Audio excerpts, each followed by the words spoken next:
Sudah berkali-kali mencoba beternak burung kenari, namun masih saja gagal. Apa sih yang menjadi penyebab kegagalan beternak burung kenari?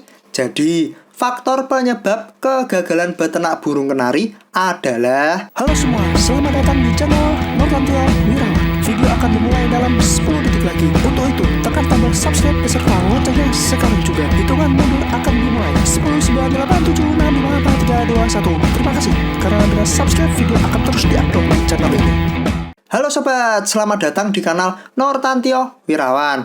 Pada video kali ini, kami akan membagikan pengalaman kami tentang faktor apa saja yang bisa menyebabkan kegagalan dalam beternak burung kenari. Nah, memang boleh dibilang nih, beternak burung kenari itu susah-susah gampang ya sobat. Burung kenari ini tergolong burung yang cukup sensitif terhadap perubahan lingkungan. Meskipun begitu, burung kenari juga tergolong burung yang bandel dan tidak mudah mengalami stres, karena burung kenari juga termasuk burung yang mudah beradaptasi dengan hal-hal yang baru, seperti pemindahan sangkar, lingkungan baru, pakan yang diganti, dan lain sebagainya. Dengan segudang kelebihannya tersebut, ternyata menjadi salah satu faktor pendukung burung kenari untuk bisa ditangkarkan di rumah, di mana tidak membutuhkan lahan maupun kandang yang luas, cukup menggunakan sangkar kotak yang biasa digunakan untuk burung kenari yang kita pelihara sehari-hari. Meskipun begitu, ternyata ada beberapa faktor nih sobat, penghambat yang bisa menyebabkan kegagalan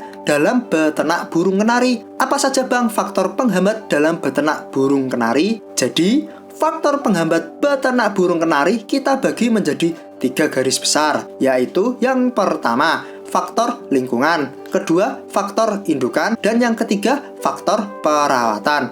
Nah, sebelum kita ke topik bahasan, sobat bisa klik tombol subscribe-nya terlebih dahulu agar tidak ketinggalan update di video kami selanjutnya. Ketika sobat ingin memulai beternak burung kenari, salah satu faktor yang perlu ditinjau terlebih dahulu adalah lingkungan. Kegagalan beternak burung kenari bisa disebabkan oleh salah satunya dipengaruhi suhu lingkungan yang fluktuatif atau tidak stabil. Hal tersebut bisa berpengaruh terhadap kondisi kesehatan indukan maupun daya tetas telur yang dierami indukannya. Suhu lingkungan yang terlalu dingin akan membuat insting indukan burung kenari lebih lama dalam mengerami telurnya. Akibatnya nih sobat, burung kenari akan lebih jarang turun dari sarang. Akhirnya, indukan burung kenari pun lebih sedikit untuk makan dan minum. Ketika asupan indukan kenari lebih sedikit atau tidak pada biasanya, maka akan mempengaruhi kesehatannya. Bukan tidak mungkin, indukan kenari lebih riskan terserang oleh penyakit. Kemudian, jika suhu lingkungan yang lebih panas, maka indukan burung kenari akan lebih sering meninggalkan sarangnya. Akibatnya, persentase telur yang menetas akan lebih sedikit. Selain itu, suhu lingkungan yang terutama di sekitar sarang burung kenari yang terlalu panas nih sobat atau engap bisa menyebabkan telur kenari menjadi kopior dan hasilnya tidak akan menetas. Dari situ kita juga bisa tahu bahwa cuaca juga sangat berpengaruh terhadap keberhasilan beternak burung kenari, karena cuaca yang akan menentukan suhu lingkungannya. Sebagai pemilik, kita hanya bisa mengusahakan dalam mempertahankan suhu lingkungan yang ideal saat indukan kenari mengerami telurnya. Suhu lingkungan yang ideal dalam beternak burung kenari adalah sekitar 25 derajat Celcius. Pada suhu tersebut, burung kenari akan lebih nyaman saat mengerami telurnya. Selain suhu lingkungan, kelembaban lingkungan juga sangat berpengaruh dalam beternak burung kenari. Lingkungan yang terlalu lembab akan memicu tumbuhnya bibit-bibit penyakit yang tentunya akan berbahaya untuk burung kenarinya. Selanjutnya, dari aspek lingkungan, satu hal yang patut menjadi perhatian adalah keberadaan predator di lingkungan sekitar sangkar burung kenari. Predator pengganggu burung kenari adalah cecak, semut, dan tokek. Selama kami beternak burung kenari, ketiga hewan tersebutlah yang menjadi momok burung kenari yang kami tangkarkan. Cicak biasanya memangsa telur kenari ketika ditinggalkan oleh indukannya untuk makan maupun minum. Tokek terkadang memangsa telur dan piyik kenari yang baru menetas. Dan terakhir, semut suka menyerang piyik ikan yang baru menetas dan menyebabkan piyik kenarinya mati, atau bahasa Jawanya itu dirubung semut ya sobat. Jadi sobat harus pintar-pintar mengakali untuk menghalau predator tersebut agar tidak mengganggu utamanya pada sarang burung kenarinya. Jika dirasa lingkungan sudah ideal untuk beternak burung kenari tapi masih saja gagal, mungkin yang menjadi penyebab kegagalannya berada pada kondisi indukannya. Indukan burung kenari, baik jantan maupun betinanya, harus dalam kondisi fit dan prima. Keduanya harus dalam kondisi birahi dan didukung tubuhnya yang sehat. Ciri-ciri kenari jantan yang siap dijadikan pejantan adalah ngerek aktif, yang artinya pejantan akan berkicau dengan gigi sambil merayu-rayu betinanya, sambil menghadap betinanya tentunya ya sobat. Lalu, kenari betina yang siap dijadikan indukan adalah ketika dirayu pejantannya, maka dia akan membalasnya dengan gestur yang khas, yaitu ngeleper-ngeleper. Kenari betina akan ngepak-ngepakkan sayapnya sambil nungging untuk mempersiapkan diri dikawini oleh bejantannya. Ketika ciri-ciri tersebut belum nampak nih sobat, maka meskipun kenari jantan dan betina disatukan dalam sangkar, proses perkawinan tidak akan terjadi ya sobat, atau urung terjadi. Lalu, satu hal yang sering dilupakan adalah umur indukan kenari.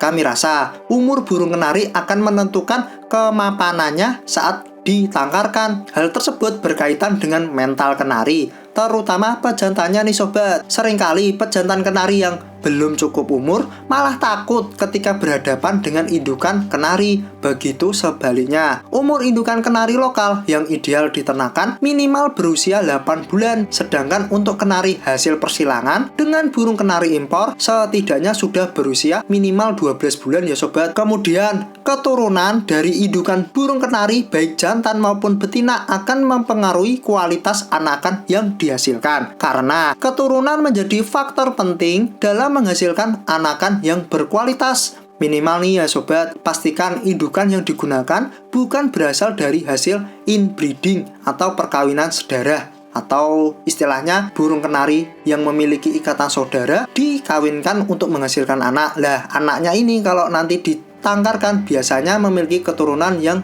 kurang bagus ya sobat. Keturunan yang berasal dari praktek inbreeding biasanya nih ya sobat akan cacat. Memang tidak selalu, namun bisa terjadi pada keturunan-keturunan selanjutnya. Nah, jika dirasa lingkungan dan indukan yang digunakan telah sesuai, tapi masih saja gagal, mungkin ada yang salah dalam melakukan perawatan pada kenari yang ditangkarkan sobat. Biasanya nih, yang bikin gagal beternak kenari adalah kondisi sangkar yang kotor sampai menumpuk kotorannya nih sobat, air minum dan pakan yang jarang diganti, maupun kondisi sarang yang tidak ideal untuk indukan kenarinya. Jadi, usahakan kondisi sangkar kenari selalu bersih, kering, dan mendapat sirkulasi udara yang baik. Serta, jangan memindahkan sangkar kenarinya apalagi yang masih mengeram, karena beberapa indukan kenari sensitif terhadap perubahan lingkungan. Jika sangkar sering dipindahkan, maka kasus yang sering terjadi adalah indukan kenari tidak mau mengerami telurnya lagi. Lalu, yang tidak kalah penting, kurangi intensitas dalam mengecek sangkar, terutama saat indukan kenari baru mengeram. Hal tersebut ternyata dapat mengganggu indukan kenarinya. Akibatnya, dia tidak mau mengerami telurnya lagi atau meloloh anakannya ketika sudah menetas. Karena tadi beberapa indukan itu sensitif terhadap perubahan lingkungan dan keberadaan manusia atau aktivitas-aktivitas dari hewan yang lain. Lingkungan yang bising pun bisa menjadi penyebab gagalnya beternak kenari, karena tadi indukan kenari merasa terganggu. Jadi, usahakan lingkungan dalam beternak kenari harus tenang, bersih, dan jauh dari gangguan predator yang utama. Perawatan yang salah dalam beternak kenari adalah pemberian pakan yang mengandung kadar air yang terlampau tinggi. Misalnya nih, pemberian extra fooding berupa sawi putih yang terlalu banyak. Ketika burung kenari sering memakan sayuran berkadar air yang tinggi, bisa menyebabkan mencret dan juga membuat kondisi sangkar menjadi lebih lembab, karena tentu kotoran yang dihasilkan lebih encer ya, karena tadi kenarinya mencret. Oleh sebab itu nih, lebih baik kurangi pemberian sayuran maupun buah-buahan terutama yang mengandung kadar air yang tinggi ya sobat, untuk mencegah kenari menjadi mencret. Jika hal tersebut sudah terjadi, sudah dapat dipastikan telur atau piian kenari akan ditinggal oleh indukannya karena sakit tadi. Akibatnya telur tidak menetas atau anakannya malah mati. Jadi lebih baik beri pakan bijian terlebih dahulu saat kenari sedang mengeram. Itulah sobat faktor kegagalan beternak burung kenari berdasarkan pengalaman kami selama ini. 3 faktor tersebut yang kerap sekali menjadi penghambat di kala beternak kenari. Semoga bisa bermanfaat untuk sobat semuanya ya. Cukup sekian video kali ini. Jika sobat suka video ini bisa klik tombol jempol ke atas. Jangan lupa klik subscribe bagi yang belum. Sampai jumpa di video selanjutnya. Dadah sobat.